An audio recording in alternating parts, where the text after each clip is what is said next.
I'm TC Restani, the host of the award-winning After Hours of TC Restani, and I'm here with none other than Sabrina Champagne King. And we want you to check out this Fabulous clip. Roll it.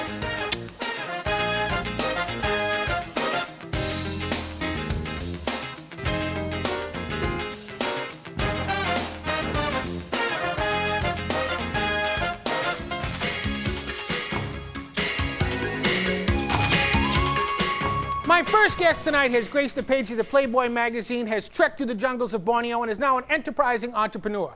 After Hours at TC Restani is proud to bring on the program my longtime personal friend, the one and only Jennifer Lavoie. Oh, yes. Oh, yes. Hello. Welcome to the program, Jenny. Thank you for having me. Always a pleasure. You know, we've been longtime friends. I'll go back to the mansion out in Los Angeles. That's right. Now, for those of you who don't know, I guess Doc Brown's time machine is packed out back because there's no way that you posed in 1993. What were you, 10 years old? I was 23. You were 20? No way. Unbelievable. Ladies and gentlemen, let's give it up for that.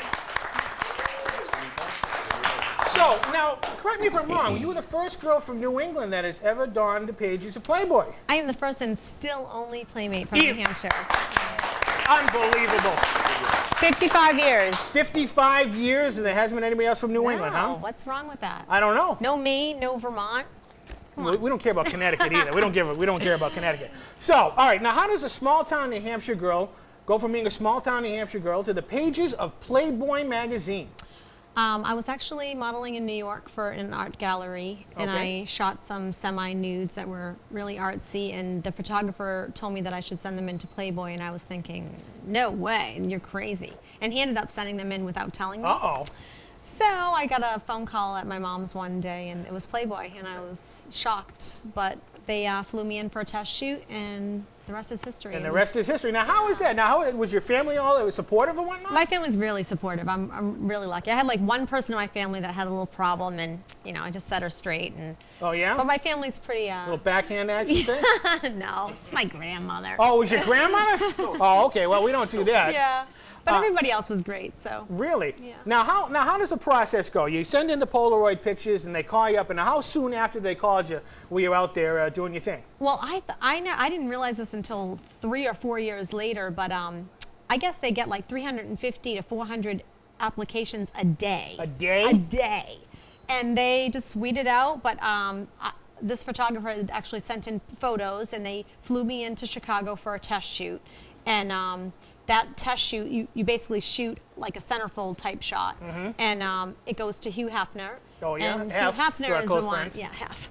And Hef is the one that actually okays if you're going to be a centerfold. Now, correct me, do you have one of those little magnifying glasses I've been seeing? Does he actually like inspect it down in the, the nooks and crannies? He gets a pretty big picture, and he gets like an 8x10 size picture, and it was funny because they called me on December 24th and said, you know, Merry Christmas. Merry Christmas. We have a present for you, and you're going to be. And then they called me again. They said, I just wanted to let you know that, Hugh wrote great on your picture, and I was like, big deal. And she's like, no, he doesn't. He never writes anything. Really? So I was like, oh, okay. So that even made the Christmas even more sweeter. Yeah, it was great Christmas. Now you go out to Chicago. Is that where you did the test shoots out there? I did. Right? I actually shot. There was only back in the 90s. There was 2 or 3 centerfolds a year that would shoot in Chicago, and the rest would shoot out in LA. And I was glad that I shot in Chicago. Really?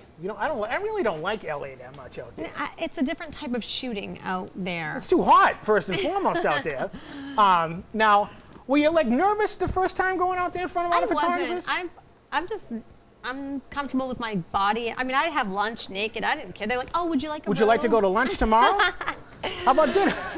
I think another colonel down there got it. Yeah. So now how long does the whole process take? You're out in Los Angeles now. They must take hundreds and hundreds of photos, maybe thousands and thousands of photos. Well, when I made the centerfold, I flew back to Chicago, and I shot my centerfold, the actual centerfold. It took 7 days. 7 days, huh? And all day, like 16-hour days. Really? In one pose. And my pose was so painful. Now, could you reenact the pose for us? I probably could. Now, I know it's not as glamorous to people out there, because I've actually been on these photo shoots, and it's like you have to hold these positions for like 10 hours this way, and like look this way, don't blink, and all that other stuff. It's really weird. They're so picky, and they just shoot hundreds and thousands and thousands of pictures. Now, do you get a say in which picture that you want in the centerfold? You don't get that? No. Is that Mr. Hefner gets a little stamp of approval? Yeah, we don't know what they're going to use. I was really bummed because my stuff was all after you shoot the centerfold, you shoot all the other small pictures. Right. And I shot mine out in Texas. Oh, in Texas. Yeah, good old Texas. They wanted it to look like New England, and it was March, so. Yeah, Texas, New England. Obviously, you know. that's a close comparison here.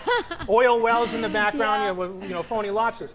Now, the other pictures that you did. Now, you had a carnival theme in your thing. Hated that. Yeah. See, I practice these things. That was the one thing that they actually paid like a lot of money. They set that up just for me. And that was in Texas. It was in Texas. Right. And I hated that picture because it made I'm little, and it made my hips look like, you know, huge, and everyone was like, and especially being hanging around all those Connie folks. Those whack jobs out there. So, I mean, now the finished product was you on a merry-go-round. Yes, it was. That was. You don't even remember your own centerfold? I was thinking. No, wait a minute. Oh, the centerfold. Yes. No, the centerfold was. I just got touched by the Playmate. Yeah. All right. No, the centerfold was actually in a studio. It looks like. Okay. Yeah, that was. It's a studio shot. The other. And things. you know what? Little thing. Uh-oh. I heard that Donald Trump bought that horse that I was on. Really? For his daughter. Yeah. For I'd like to get it back. Now, after the Playboy thing, you went on to the Playboy Extreme team. I did. Now, we're talking about. You were in Borneo, over in, where is it, in Asia? Malaysia. Sorry, I didn't get that correct. And what did you, now you were on this extreme team, like, give us the 411 on what happened over there in the Eco Challenge. Well, I've always been athletic, and you know, after 5-6 years of signing autographs, it kind of gets boring, and I'm like, I want to do something that's more fulfilling. And so Danelle Folta and I started the Playboy Extreme team, and we started with little races, like 5-6 hour races. Just little ones, just little 5-6 hour races. And then we're like, well, the next step we'll do a 24-hour race. Well, Mark Burnett, who everyone knows is the producer of every show that's on TV right now. Mr. Survivor. Yeah, Survivor and everything else. He had this race called Eco Challenge, and he called us up and asked if we would be their celebrity team, and we were like, sure, no problem. And it was grueling. I only had people train for 1 year for this. Like, these are real athletes that train for like 12 months is usually the minimum. And I had 4 weeks. 4 weeks? 4 weeks. So I went through sleep deprivation camp, and Colonel's an expert at that down there.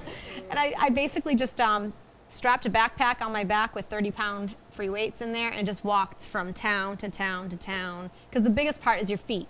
Right. You get the rot, you know, your feet. My feet, when I started that race, were a size 6. When I finished, they were like 8.5. Really? So they were Now, huge. you guys, you were the underdogs. No one expected you guys to finish anyway. We had people that came up to us when we got there. They were so mean to us. They were like, what are you doing here? You guys aren't athletes. And we all right, so what? We looked cute. We all had matching outfits. We had matching bikes. But we also had all the press. And they were ticked about that because they wanted the press. You know, Lou Ferrigno's running around a Playboy Playmate. So you think they're going to go? You should have brought the Playmate with you as the centerfold with you running, and I'm sure they would have moved out of the way. Well, you know, it was funny because during the race, you see these people, and they saw us struggling and crying, and then we started gaining their respect because, wow, they made it. They made it to this PC. They made it to this PC, and then we finished. And those same people that were making fun of us and yelling at us, they were hugging us and saying how proud they were, and we knew you could do it. And what place did you guys finish? I don't even know what we finished. 78 teams started, only 44 finished. Really? So we were just one of the teams that finished. Unbelievable. We knew we weren't going to place. I mean, come on, it's crazy. Come on. Now, and I heard through the grapevine that there's going to be a movie based on this? Yes. I can't really say too much. Well, but who would you want to have play you in the movie? I thought it was supposed to be Jessica Alba or Jennifer Gardner. Really? But I heard there's 3 girls that were cast for the role. Why don't you go out for it yourself? Well, I'm going to be in it. I'll do like a cameo. Oh, really? Yeah. A cameo? Yeah, they have big stars playing us, really? like Cameron Diaz and. Yeah, she's not that big anymore. Well, Cameron yeah, Diaz. She used to be big. But what we're going to do is we're going to go to a big time commercial break. When we come back, we're going to talk about the enterprising entrepreneur that Jenny Lavoie has become since her Playmate days, and she'll give us a demonstration on what she's doing now. We'll be right back. Yeah.